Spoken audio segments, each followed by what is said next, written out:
Assalamualaikum warahmatullahi wabarakatuh. Para siswa, kembali pembahasan pada fisika dasar. Hari ini kita bahas tentang gaya gesekan atau gaya gesek. Apa itu gaya gesek? Gaya gesek dilambangkan pakai huruf F kecil adalah gaya yang timbul oleh dua buah benda bersentuhan yang arahnya melawan gerak benda. Untuk mengetahui adanya gaya gesek, kita lihat peristiwa berikut. Gaya gesek dapat menguntungkan. Apa keuntungan gaya gesek? Kita lihat ada sepatu, kenapa dibuat desain seperti ini. Kalau dibuat licin, maka orang bisa jatuh. Hal ini bertujuan untuk memperbesar gaya gesek atau supaya tidak licin. Bagaimana bila alas sepatu licin? Kalau orang sedang berjalan seperti ini, kalau ini licin, dia akan jatuh. Oke. Orang susah berjalan karena terpeleset atau tergelincir. Seperti juga pada mobil, kenapa roda dibuat berbalik seperti ini? Desain ban mobil dibuat berukir atau batik untuk memperbesar gaya gesek atau supaya tidak licin. Ukiran pada roda mobil maupun sepeda motor sangat mempengaruhi daya cengkram rem terhadap permukaan jalan. Demikian pula, ukiran pada mobil maupun sepeda motor sangat berpengaruh terjadinya selip atau tergelincir. Gaya gesek dapat pula merugikan. Apa kerugian yang ditimbulkan oleh gaya gesek? Kita lihat pada rel kereta api. Pada rel kereta api, maka rel dan roda sengaja dibuat licin untuk memperkecil gaya gesek. Jadi gaya gesek pada kereta api itu rugi. Mengapa? Karena semakin licin antara rel dan roda gerbong kereta api, lokomotif semakin ringan untuk menariknya. Tapi resikonya, karena kereta api saat direm, maka karena licin, tidak mudah untuk berhenti. Ini ya resikonya makanya kalau ada kereta api, itu cara mengerem, maka akan terjadi kerugian karena tidak langsung berhenti, karena licin tadi. Oke, kita lanjut. Besarnya gaya gesek dipengaruhi oleh gaya normal. Apa itu gaya normal? Gaya normal adalah gaya yang timbul akibat adanya interaksi antara partikel-partikel. Apabila dua benda bersentuhan, maka akan timbul gaya normal yang arahnya tegak lurus pada bidang sentuhnya.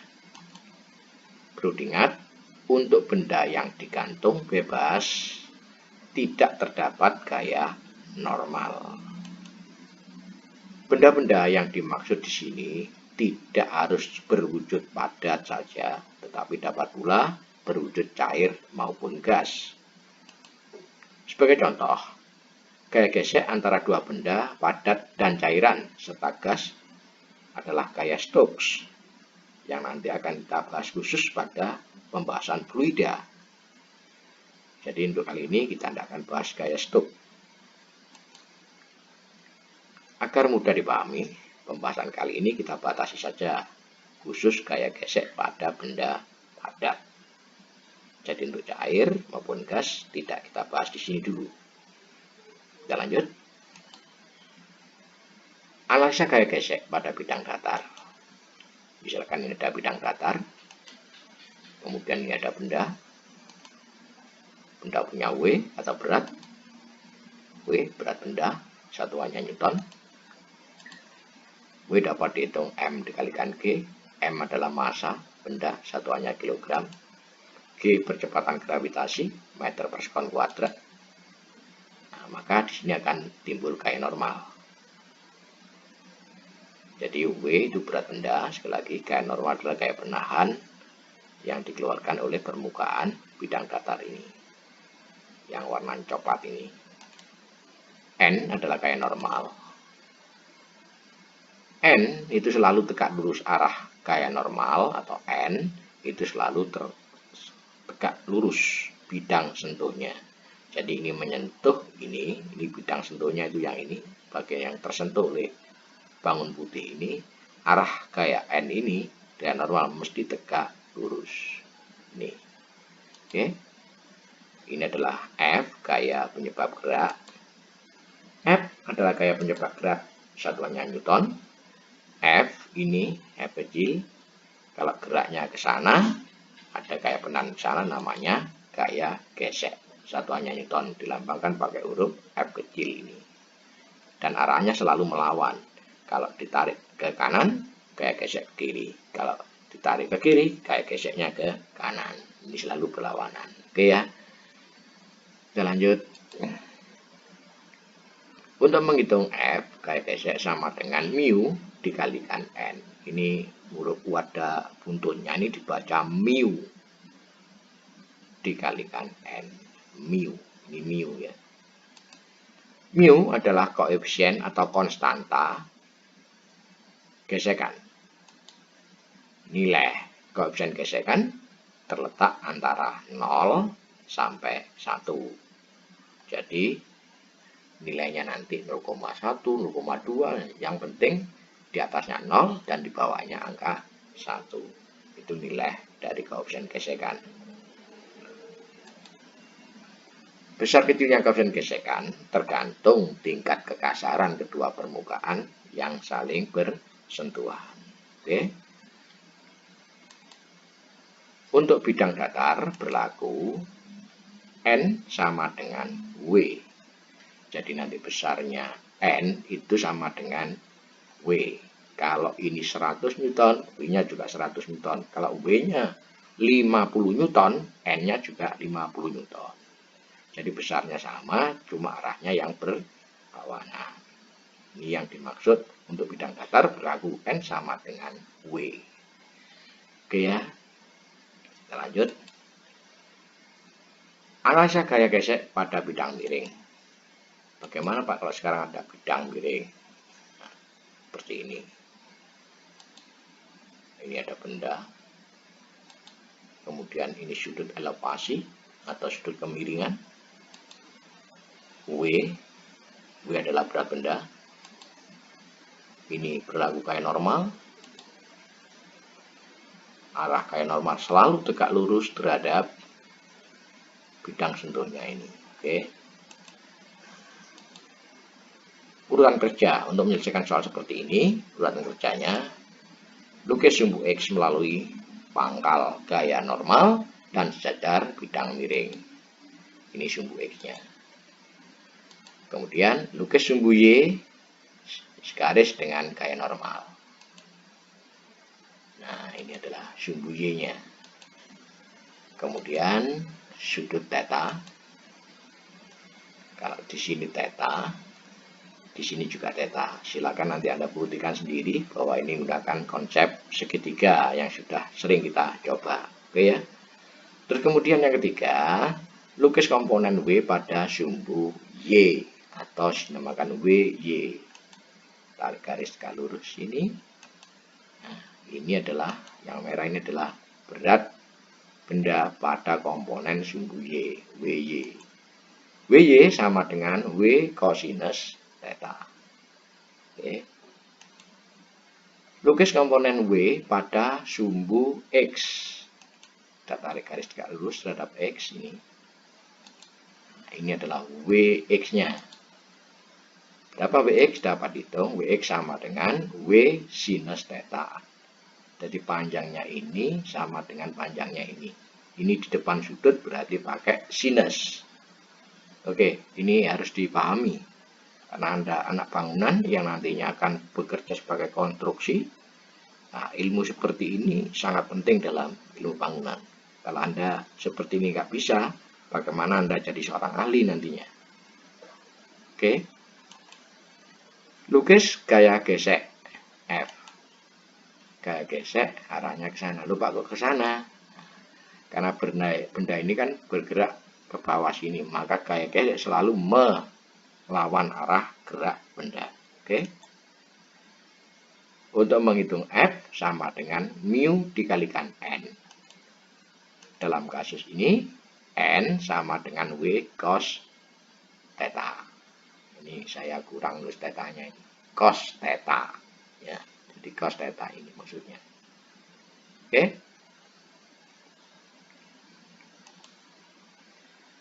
Apa itu gaya gesek statis? Gaya gesek statis adalah gaya gesek atau antara dua benda padat yang tidak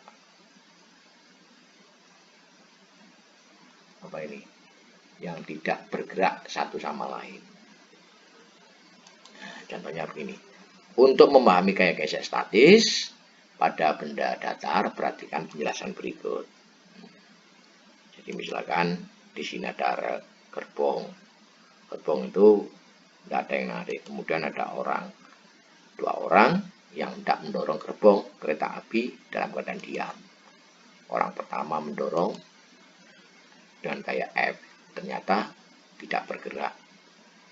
Gerbong tetap diam. Karena apa? Di sini dilawan oleh gaya Fs. Kemudian orang berikutnya gaya dorong, dua orang pertama, kemudian orang kedua ikut dorong. Gayanya semakin besar. Gaya semakin besar, Fs-nya juga semakin besar. Sehingga ini juga tidak bergerak. Ketika orang kedua ikut membantu, kayak F lebih besar, ternyata gerbong tetap bergerak. Mengapa? Karena gaya gesek statisnya juga membesar. Agar gerbong bergerak, maka diperlukan tambahan orang lagi, baru nanti dia bisa bergerak. Oke, kita lanjut. Bagaimana cara menganalisa gaya gesek statis? Untuk menganalisa gaya gesek statis pada bidang datar, ini benda objek, beratnya V berat benda dalam satuan Newton. Ini gaya normal, ini adalah arah gaya normal, selalu tegak lurus. Oke, ini gaya penyebab gerak, ini gaya penyebab gerak satuan Newton. Ini adalah Fs, gaya geseknya, sehingga Fs atau gaya gesek statis. Nah, gaya statis maksimum besarnya Fs sama dengan µs dikalikan N. µs adalah koefisien gaya gesek statis. Oke. Nilai µs bergantung kekasaran permukaan yang bersentuhan. 0 lebih kecil dari µs, lebih kecil daripada 1. Jadi nilainya µs terletak antara 0 sampai 1. Untuk bidang datar, N sama dengan W. W dapat dihitung sama dengan massa dikalikan gravitasi. Massanya benda ini dikalikan gravitasi. Oke. Ada 3 ketentuan untuk menyatakan keadaan benda. Yang pertama, jika F nanti lebih kecil daripada Fs, maka benda tidak bergerak. Artinya percepatannya 0. Jika F penyebab geraknya ini sama dengan Fs nilainya, maka benda akan bergerak. Benda akan bergerak berarti belum bergerak. A-nya juga 0. Apabila F lebih besar daripada Fs, maka benda bergerak. A tidak sama dengan 0, ada nilainya. Kalau sudah F lebih besar daripada Fs, benda bergerak, maka Fs nanti tidak berlaku lagi. Yang diberlaku adalah gaya gesek kinetik. Nanti akan kita bahas kinetik itu. Percepatan A itu percepatan gerak benda. Contoh, sebuah balok 20 kg berada pada lantai datar kasar dengan koefisien gesek statis 0,4. Percepatan gravitasi bumi di tempat itu adalah 10 meter per sekon kuadrat. Tentukan gerak balok jika balok ditarik dengan gaya 10 Newton. Balok ditarik dengan gaya 80 Newton. Balok ditarik dengan gaya 100 Newton. Penyelesaian. Ini ada benda 20 kg, massa 20 kg, mu S-nya 0,4, G sama dengan 10 meter per sekon kuadrat. Maka W sama dengan M kali G. Kalau dihitung, masanya 20 dikalikan gravitasi 10, tentunya 200 Newton. Oke. Kita lanjutkan. Gaya normal untuk bidang datar. Ini N. N sama dengan W, berarti W-nya sudah kita hitung ini, 200 Newton. W sama dengan 200 Newton. Gaya geser statik maksimum, Fs. Ini Fs-nya. Fs sama dengan Mus dikalikan N. Oh, kalau begitu, Mus-nya itu 0,4. Koefisien geser statis. Dikalikan N, 200. N-nya 200. Ini N sama dengan W. W-nya 200, berarti 200. Oke, ketemunya 0,4 kali 280 Newton. Nah, balok ditarik dengan gaya 10 Newton. Nah, kalau tarik gaya 10 Newton gimana? F sama dengan 10 Newton. Berarti F lebih kecil daripada Fs. Fs-nya berapa? Fs-nya tadi kita hitung ketemu 80. Berarti 10 dengan 80 kan besar 80. Tulis F lebih kecil Fs. Berarti kesimpulannya benda tidak bergerak. Jadi balok tidak bergerak karena F lebih kecil daripada Fs. Kemudian kalau F-nya saya perbesar 80 Newton. F sama dengan 80 Newton. Berarti F sama dengan Fs. Kalau bisa ini 80, Fs-nya 80 berarti sama. Benda akan bergerak. Kesimpulannya jadi balok akan bergerak. Karena F sama dengan Fs. Kalau gayanya saya perbesar menjadi 100 Newton sekarang. Berarti balok ditarik dengan gaya 100 Newton. F 100 Newton. F lebih besar daripada Fs. F-nya 100, Fs-nya 80, berarti besar ini. F-nya berarti benda bergerak. Jadi balok bergerak karena F lebih besar daripada Fs. Ini ya. Nah, baloknya bergerak. Kalau bergerak baru nanti dihitung percepatannya berapa lewat koefisien geser kinetis pada bab berikutnya. Oke, tugas 20. Sebuah balok 50 kg berada pada lantai datar kasar dengan koefisien geser statis. Demikian, percepatan gravitasi bumi di tempat itu 10 meter per sekon kuadrat. Ini Pak, ini bendanya. Tentukan gerak balok. Jika balok ditarik 100 Newton, ditarik gaya 250 Newton, balok ditarik dengan gaya 500 Newton. Jadi nanti Anda hanya menjawab, dihitung. Kalau memang F-nya lebih kecil daripada Fs, simpulkan aja benda diam. Kalau sama, berarti bendanya akan bergerak. Kalau nanti F-nya lebih besar, benda bergerak. Nah, berapa nilai percepatannya? Dihitung sendiri lewat bab kedua nanti, yaitu koefisien geser kinetis. Oke ya, sampai di sini. Wassalamualaikum warahmatullahi wabarakatuh.